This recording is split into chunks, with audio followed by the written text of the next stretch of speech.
This is the donation drive for Puerto Rico, and the governor's office is collecting water and non-perishable foods for the donation drive.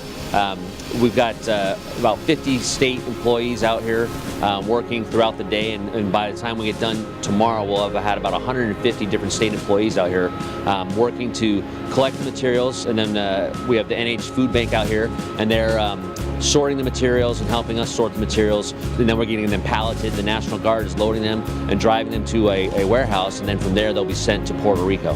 This is what we do. We collect food and then distribute it out. So our warehouse has the ability to store the food that is collected today until it gets distributed to Puerto Rico. So our role here today is to help our New Hampshire citizens collect donations and also to help our fellow Americans in Puerto Rico get back on their feet after the hurricane. It's incredibly important that people bring the right things. Now, the governor of Puerto Rico reached out to the governors of the United States, of the 50 states, and asked specifically for monetary donations, which you can do at readynh.gov. You can go there and find a list of experienced entities that work in response and relief efforts.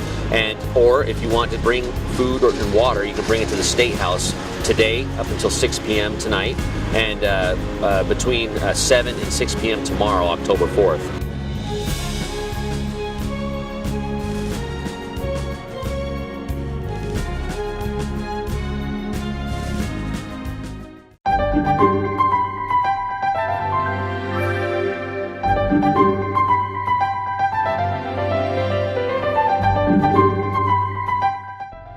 Yeah, we're here at White Park having a short, fun little eclipse party celebrating the eclipse in Concord. We're very fortunate. We had a local company, Domino's Pizza, came to us last week and said they had some extra over glasses for us. So we had a great idea of putting a little event together. And this has been a great time. About 150 people show up, and we're just enjoying the White Park. And so we know that you now have a pinhole box. I know a lot of people have been making them lately. And it's pretty cool. You get to see the outline. Very different experience to look through the glasses, but this is a nice way to do it if you don't have them. 2024, New Hampshire's going to see 100% eclipse, so hopefully we can start planning and doing something really special.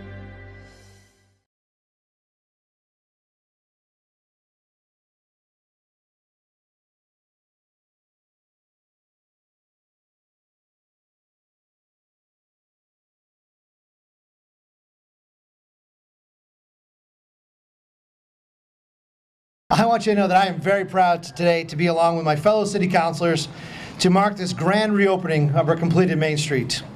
We have come a long way since it all started on September 29th, 2009, when we began a dream of a safer, accessible, and more vibrant downtown. Our Main Street project truly was a model for what can be done when people actually talk things out in a civil fashion. And I challenge you to find another community with that level of authenticity of public participation.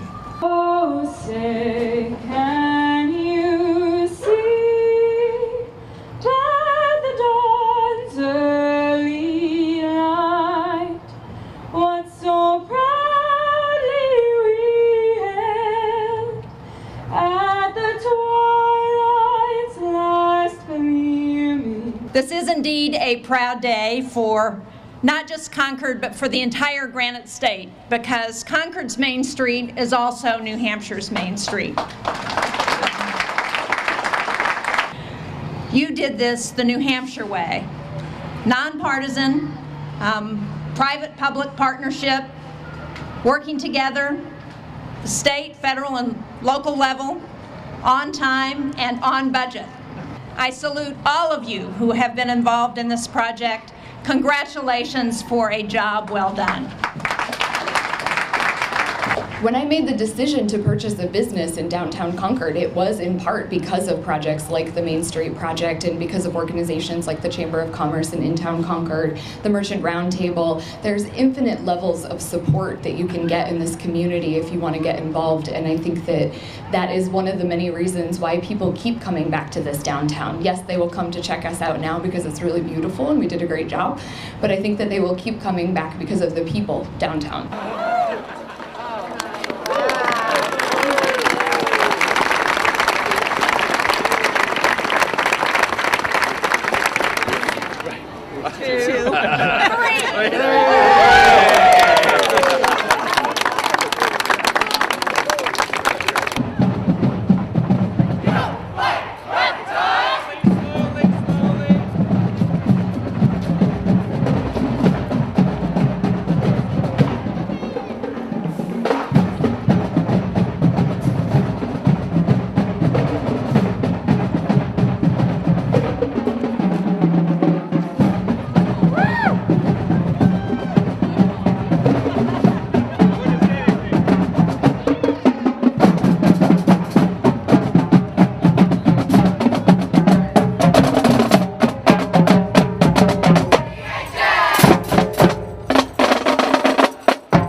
Concord leadership was something that I wanted to get into just to learn the area, learn how to become a better leader. I learned so far a lot of things about the city, and that's really important, and met a nice, great team of people that are interested in the same things.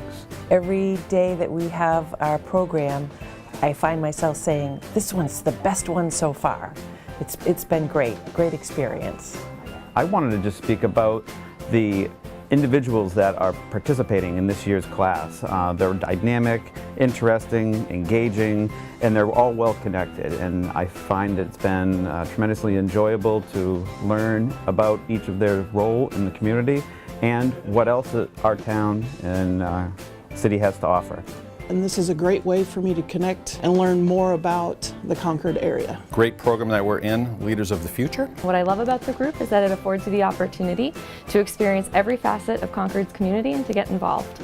Leadership Greater Concord is an awesome experience that I think everybody should really participate in, and if you can. And for someone who works for a nonprofit like I do, the connections that I made are things that I would never be able to accomplish on my own. So it's been a great experience. It's great to get to know this team, and I think it's going to be a lot of fun. I'm really excited to be here and be involved in this session today.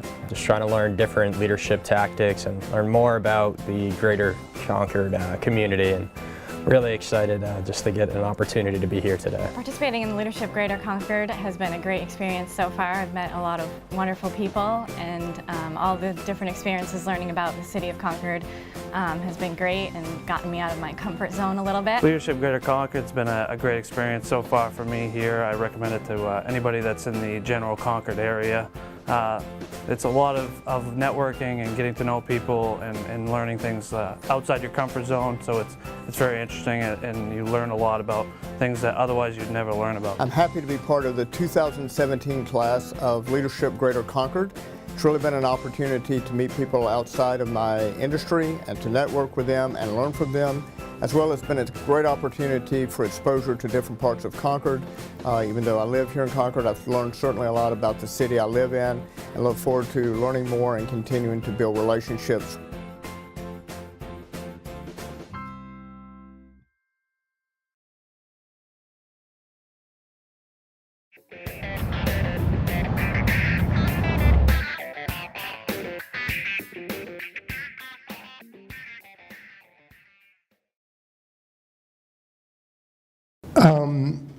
Regenerative medicine, I've read a little bit about an organ that where they put a scaffold in and then put in the right cells to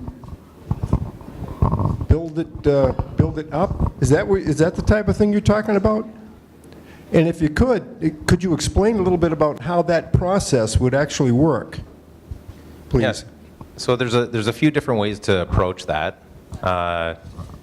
Tissue engineering in general always involves a combination of cells, either from your body or from someone else. They could be stem cells or they could be somatic cells from your skin. A scaffold that gives the tissue some form, or the organ, and then some kind of culture medium, something to grow it in, what we call growth factors. In the case of a whole organ like you're talking about, what people have been working on is to take animal organs, for example lungs, or discarded human organs that aren't fit for transplant, and they wash the cells out of them. So now what you're left with is just the structure of the organ with no cells left in it, and the advantage there is that the signature of the donor, whether it was a pig or an organ donor, is gone. So the chance for rejection has been lost. And what those scientists are trying to do is take cells from your body, which again you can get from as little as a skin biopsy, grow enough cells to repopulate that lung with your cells and then implant it. So what they've done is they're trying to regenerate or generate an organ that is implantable that won't reject. Actually, why don't you follow up with that? My first question should have been more what is the Institute, and give us the, your elevator pitch as to how it came to be and what you're trying to do and why it has to exist. Manufacturing. Knowing how to manufacture these things in more than a mom and pop craft venue, and to be into a manufacturing center. So we decided we really should try to shift our emphasis a little more toward that. There were a couple of amazing things happen, and the Department of Defense put out an application to have one of their Manufacturing USA institutes, which deal just with manufacturing problems, solving manufacturing problems in advanced manufacturing. And Tom was part of the group one of the group that won it, and one of the groups who got to write it. So it was the 6 months that he was writing the proposal that was his nightmare. And so that's how the Institute came to be. Got announced that it was funding on December 21st last year, and just launched in Manchester on July 28th. So it's really to solve that manufacturing problem.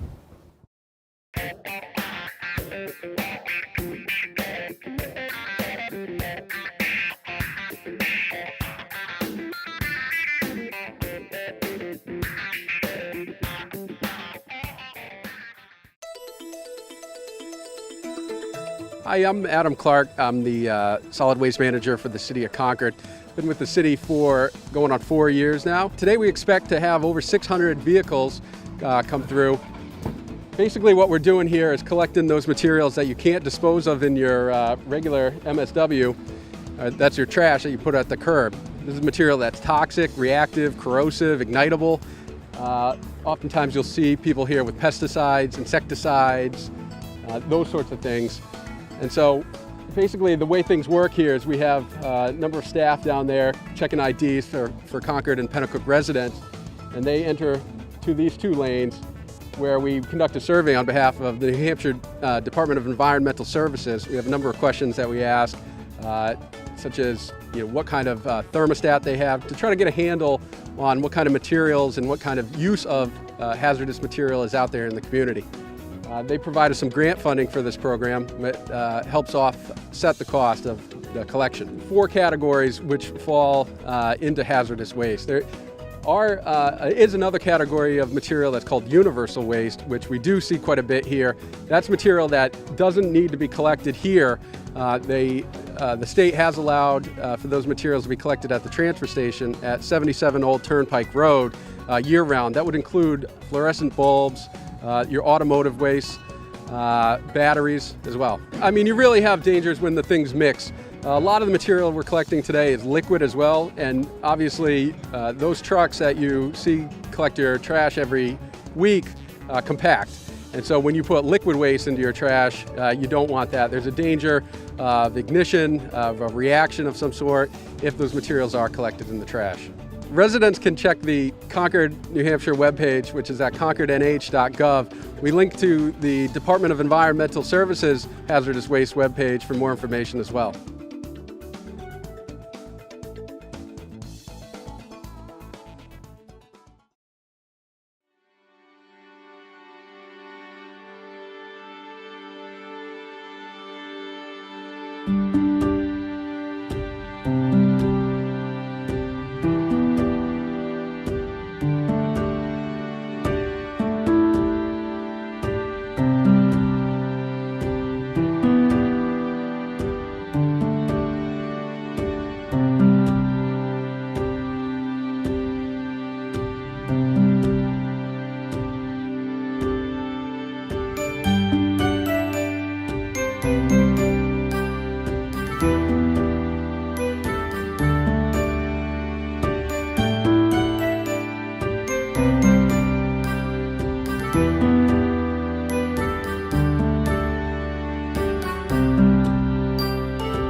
Falls Trail meanders along the Pennacook section of the Merrimack River, passing by historic structures, through beautiful forest, and along river bluffs.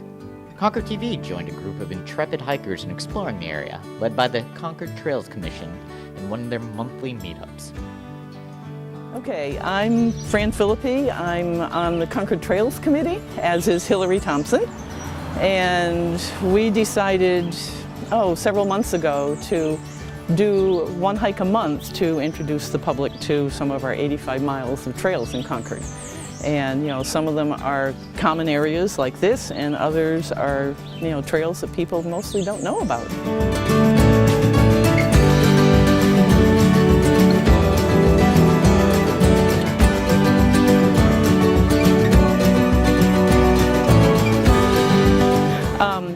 So this was a Native American site. They have artifacts that go back to, I've read, 6,000, 8,000 years ago. So they were, Pennacook Indians that were part of the Abenaki tribes, and this was a major fishing site. Of course, the dam wasn't there at the time. And they were here until about 350 years ago. And in 1726, Judge Sam Sewell bought this land, so that's why it's called Sewell's Falls.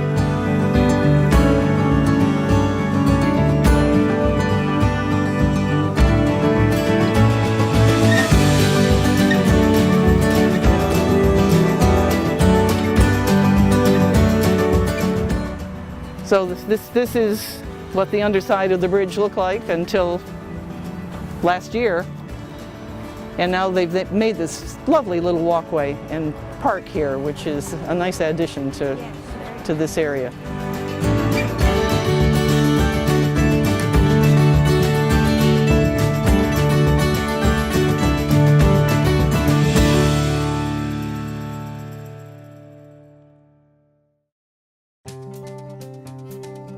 Did you know there are over 80 amazing miles of trails and you don't need to leave Concord to use them? How awesome is that? Hiking, biking, snowshoeing right in your backyard. Plus, with the Capital Area Wellness Coalition's Concord Trails Passport, you'll get the benefits of good health and discounts at local retailers when you complete 20 of the 31 Concord trails. And you can do all of this for free. Not sure where to start? Some of the most popular trails are the Marjorie Swope Park Trail, where you can catch great views of Pennacook Lake, or the Wynant Park Trails, which offer views of the State House or Mount Monadnock, and the Oak Hill Trails, where you can see the White Mountains. If playing by the water is more your thing, stroll along the banks of the Merrimack River at the Sewell's Falls and Forest Society trails.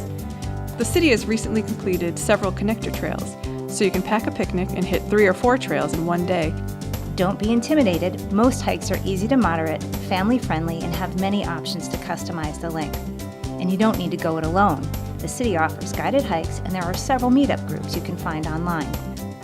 Just visit capwellness.org for a list of upcoming guided hikes or to request or download your hiking passport. You can also visit any of the retailers listed to pick up a passport. Hike for the health of it. We can't wait to see you on the trail. I'm Brent Town. I'm City Councilor for Ward 1, and we just presided over the rededication and opening of the new gazebo here in Pennacook, which you see behind me. And this was created as a result of a lot of volunteer effort, including and especially, I think, the Pennacook Village Association, but also the City of Concord. In partnership with them, we were able to receive some additional funding and as a result, rebuild something that the community really has fond feelings for, and that's a gazebo, a real placeholder for the community here in Pennacook. And we certainly also had some really generous volunteers, and I want to mention two others, which is especially J.H. Spain for the actual construction of this, and Jason Lacombe of SMP Architects, who volunteered the full design of this gazebo. So it's a great moment for me, especially here today, when we look around in the news and we see all of what's going on in our country and all of the turmoil and strife that we have. It's really refreshing to have an event like this where the community gets together. It is special to be here in Poulin Park. Gentlemen.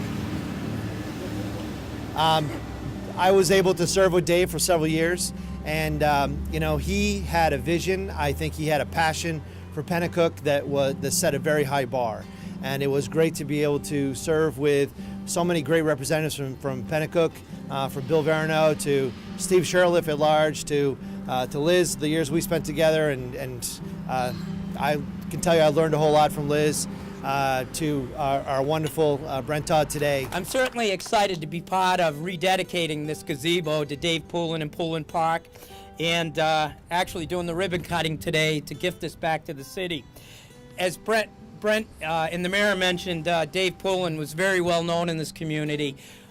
He did an awful lot here. I knew Dave personally, so I can attest to that, and I'm sure he would be extremely pleased today to see the completion of this reconstruction project. And also, this takes a real positive step forward. Finishing this section really in the heart of Pennacook is another symbol for folks of hopefully what are really good times to come. So I was really happy to be here today, and appreciate Concord TV coming out as well and filming this so folks can see it over and over again. But.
Concord Public Library is a great resource for the greater Concord community. The services they offer are unbeatable, and the best part, they're free to Concord residents. If you haven't already, be sure to follow them on social media to keep up with all the events and activities they host throughout the year. You can also tune into our public channel, 22, as the library makes a monthly guest appearance on Concord TV's original program, Community Conversations. For more information on the Concord Public Library, visit onconcord.com/library or call 603-225-8670.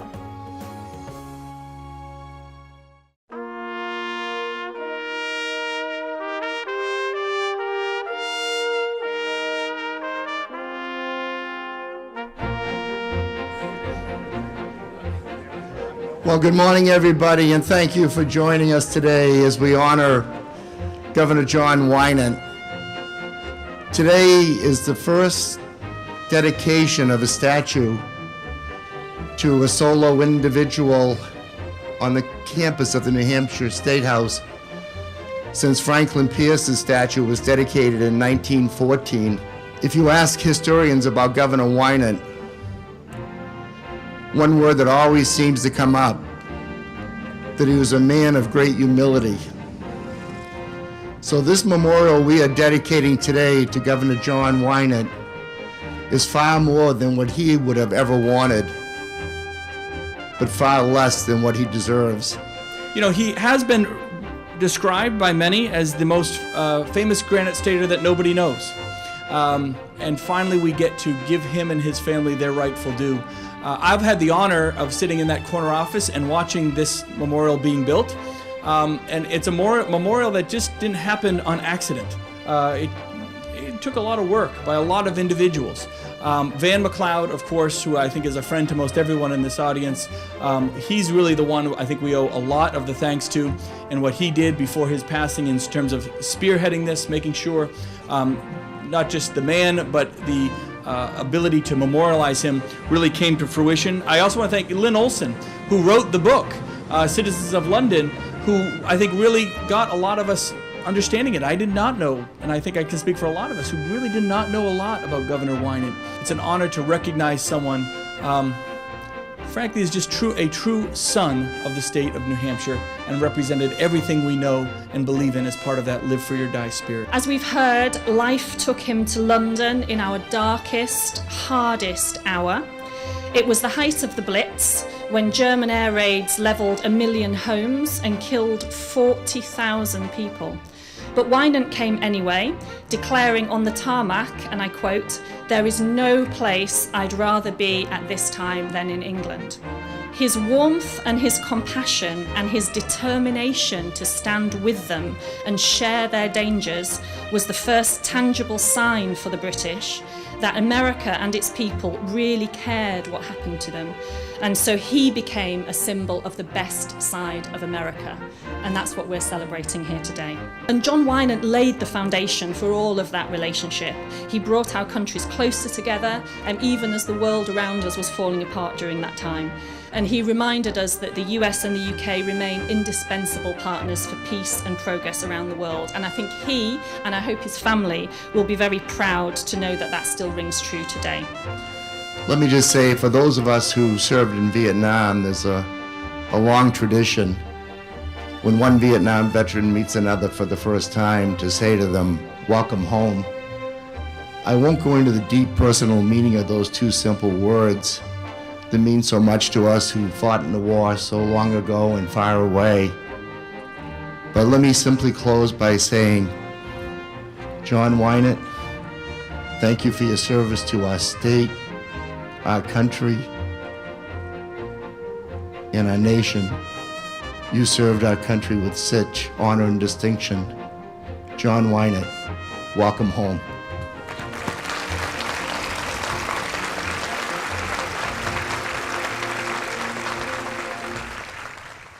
Honey, I am so glad that we decided to take a walk in White Park today.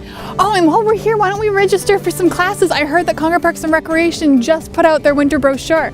So we should do I bet little Bobby would love Taekwondo, and you and I could do archery together, or maybe I could do gentle yoga, and I bet little Sally would like the preseason basketball with Coach Latora and Coach Chase.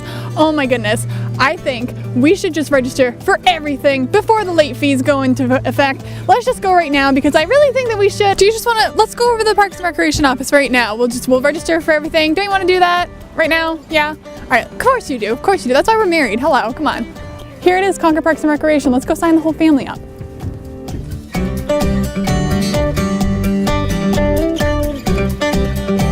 Come on, do I really look like I got kids that age? Don't you have 2 kids? Okay, can you just please, for the sake, Concord Parks and Recreation is falling into winter. Check out our new winter brochure on our website, or check us out in our office or Facebook or Instagram. Is that supposed to represent snow? How low is our prop budget? Hi everyone, this is Kari Inglis from the Concord Recreation Department, and I want to chat with you guys today about the 3 different skating areas that Concord Parks and Recreation maintains in Concord, free for families, residents, and non-residents alike. We've got Beaver Meadow Golf Course, White's Park, and Rollins Park. So have some fun today.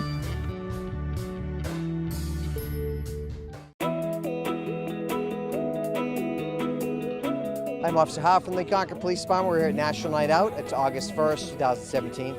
This is a great community event. It's a way to bring police, fire, state police, other agencies, all members of the community to kind of come together and to celebrate a great night together to kind of fight back on crime.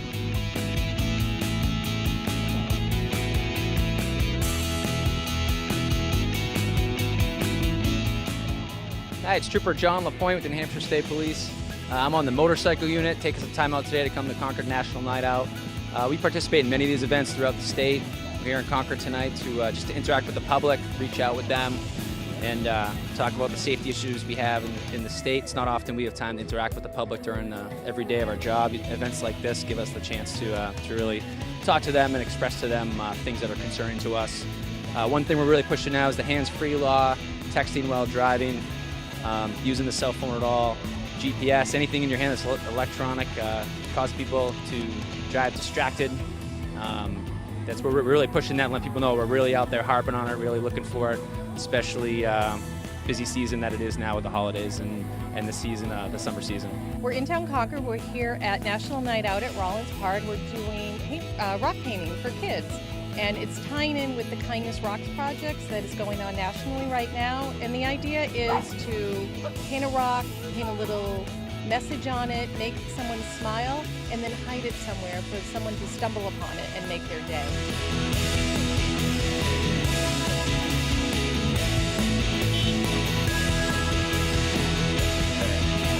Oh, we're just participating with Concord PD. We're helping with public awareness of safety for both police and fire. So we're just helping them out. I want to make sure that they know that if they have any questions, they can always reach us at Concord Fire. And also, safety is important. It's important for people to test their smoke detectors, carbon monoxide detectors, and to have an emergency escape plan in case something comes about at home.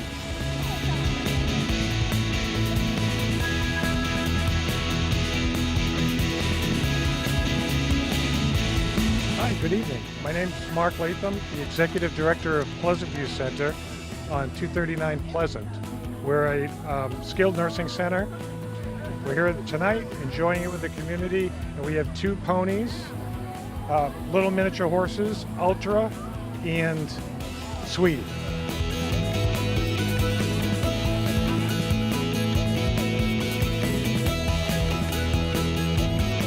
I like them bringing the helicopter. I really enjoy going in there. My name's CW3 Ian Hamilton. I'm with the Concord, New Hampshire Army National Guard. I'm here, the pilot of one of the Blackhawks. We're here for the Concord Night Out. Letting people climb in and out, ask all the questions that they want, explain what we do.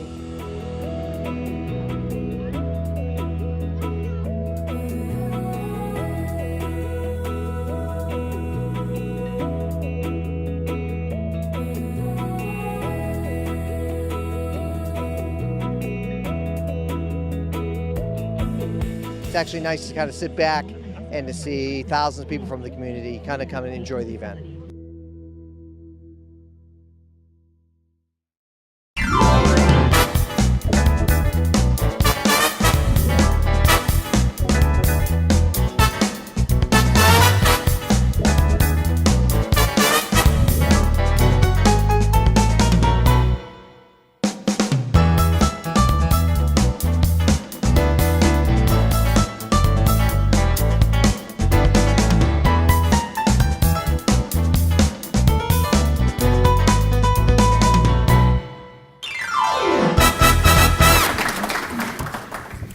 Morning, everyone. And how do we start? Welcome to another great day in the city, right? All right. We talked about the work plan as such. I can tell you that one of the things that we did as a council, because we set this as a priority, is we said that we don't want to just hire someone and say your first task is to go out and raise money to do things. So the council set aside about $500,000 to our Economic Development Reserve account to begin not only the program work, but also the marketing piece. Talk about an incubator. I'm proud to say the council just voted the other night to put a 50% match into an incubator study. That was $15,000. And I also want to say thank you to the Chamber and others who have also come forth to put up money for that study. I think that's important. But one of the things we also noticed in terms of cultural events and other events in Concord is that our processes to actually obtaining permits and such were really cumbersome. We have completely streamlined the processes, so if you want to hold an event in downtown, there's a much easier process to follow, and hopefully that will encourage other events to occur, because I think we all do better when we see things happening. It's important to note that when you talk to many of our firefighters and paramedics, they will tell you that it can be the same person who will call once, twice, 3, 4, 5 times a month. And, so they are also acting as social workers. They're acting as drug counselors and such, because they're trying to find help for individuals so they don't have to continue to just respond to the same individual. And I think what I'm really happy with and proud of is that, Manchester talked about safe stations, Nashville talked about safe stations. That didn't work for us. But it wasn't because we weren't out there trying to solve and find a solution. It just that particular solution didn't work in our city. So we have partnered with Riverbend and Concord Hospital, and I think that partnership has really enabled us to go out to the individual who may be in stress and to try to find the appropriate response to that individual. Loudon Road, and again, we'll promise we won't talk about this ever again after today. The project has moved forward. As you remember, last time we talked about this, there was a whole different road diet program involved with that. City Council had several public meetings and decided to go to keeping the 4 lanes. We're going to be doing a full resurfacing, trench improvements. There's going to be also driveway improvements, sidewalk improvements. All that work you're going to start to see end of June, early July. One of the projects you'll see starting, we're going to be discussing this at the next City Council in May, is the Multi-Generational Community Center project up in the Heights. You can see there was really 3 buildings up there built in the 60s, the 40s, and the 70s. And you'll see that is the rendering that the Turner Group has actually put together for us with a new gymnasium going there.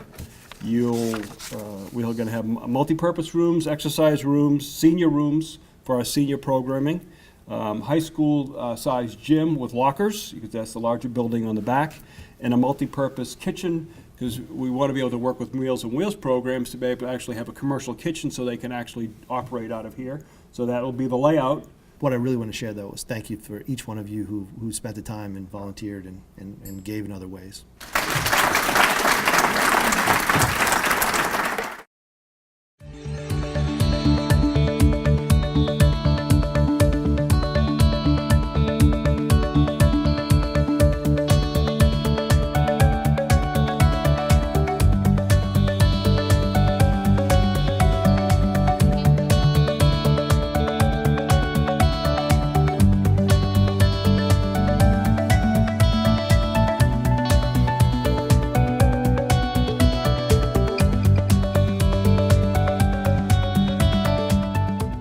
The tradition of recognizing an individual for excellence is not a new one for the Chamber. We annually honor our Citizen of the Year at the annual meeting each fall. Hundreds of members contribute so much time to the Chamber and our community throughout the year. It is a distinct honor to recognize and celebrate the accomplishments of our Chamber members and business leaders today. It's now my pleasure to present this year's recipients. The 12th annual Pinnacle Small Business of the Year is presented to Arnie's Place. I just want to thank all of you. It's been a pleasure. The 12th annual Pinnacle Business of the Year is presented to Merrimack County Savings Bank. Thank you, Phil, for those kind words. And thank you to the Chamber. The 12th annual Pinnacle Nonprofit Business of the Year is presented to the White Birch Center in Henniker. I just want to thank the Chamber for this honor. This year the Chamber has added an award on a one-time basis. And we have the honor of presenting a special Outstanding Performance Award to Severino Trucking Company. I'd like to start by expressing my deepest gratitude to everyone involved in making the downtown improvement project a reality and a success from the ground up. I just really want to say thank you to the Chamber. They are such an important part of our community, and I encourage you all to participate and to get involved.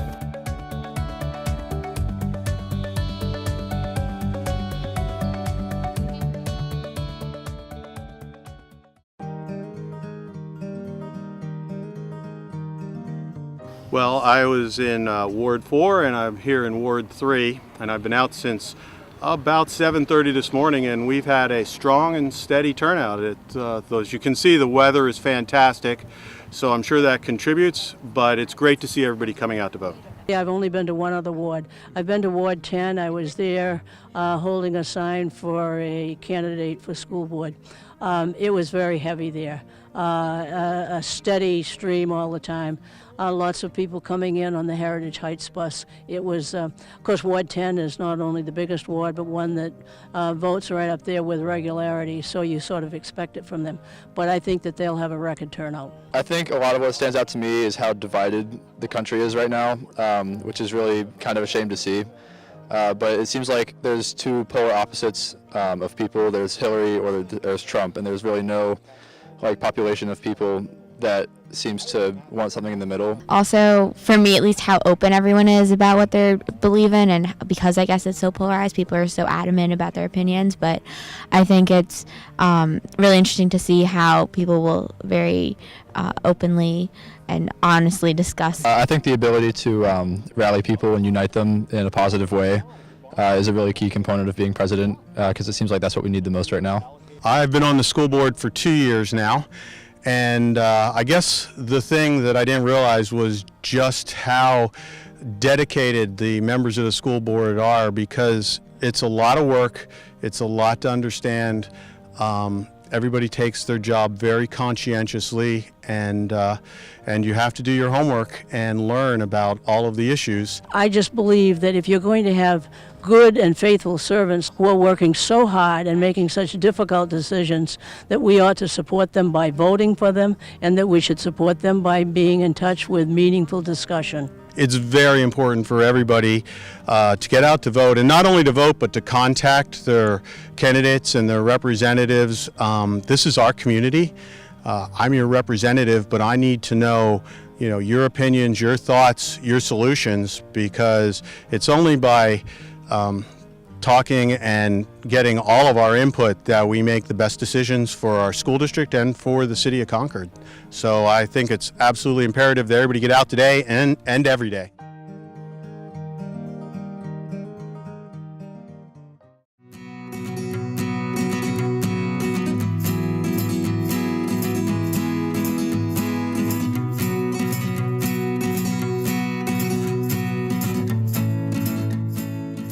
It's important to vote for a whole lot of reasons.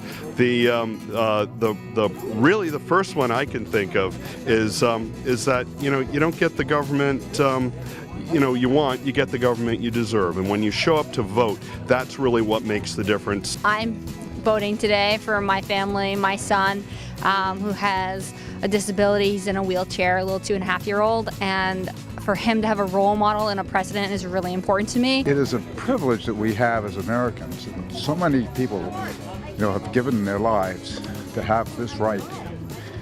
And I just think it's so important that you exercise your right. Whoever you vote for, you must get out and do that. Just to stay home is really a travesty. Don't just listen to the propaganda by one candidate. Really do your homework and find out what each candidate stands for and what is true and not true when something is said about a candidate, so that you can make an educated decision as to who you think would best represent your interests and the interests of your friends, people, and families. Many people have fought over the right to vote, and I just think it's our constitutional right that everyone should go out there.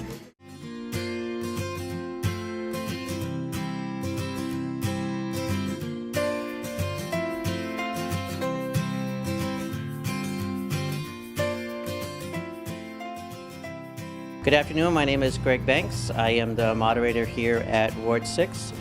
Turnout today has been very heavy, very smooth as to us for a normal presidential election. We are anticipating a long day with a lot of voter turnout and steady for the complete day. We have people who come in frequently who have never voted before, and when they come in, they seek out either the moderator or the ward clerk. We will walk them through the entire process and make sure that they feel comfortable in voting and understanding the process of what they're doing and how much their vote counts. I think it's important for people to come out to vote to make sure that their voice is heard, whether it's one way or another, no matter what. Your opinion matters. Every vote counts. Every vote in New Hampshire counts. Counts either way, whether you're voting for Hillary or whether you're voting for Trump. You need to get out there and vote because this is your country. If you don't know where to go, just call the Democratic Party or Republican Party in your town and you'll find your voting booth. They'll tell you where to vote. That's a pretty simple thing to do. There's a lot of publicity out there for voter hotlines for both parties. So finding a place to go is not a hard thing to do. This election is so critical to this country. It really, at least in my lifetime, is the most important in terms of really deciding who we want to be as a country. I do think that the country and the world is watching New Hampshire and how this state votes in this election.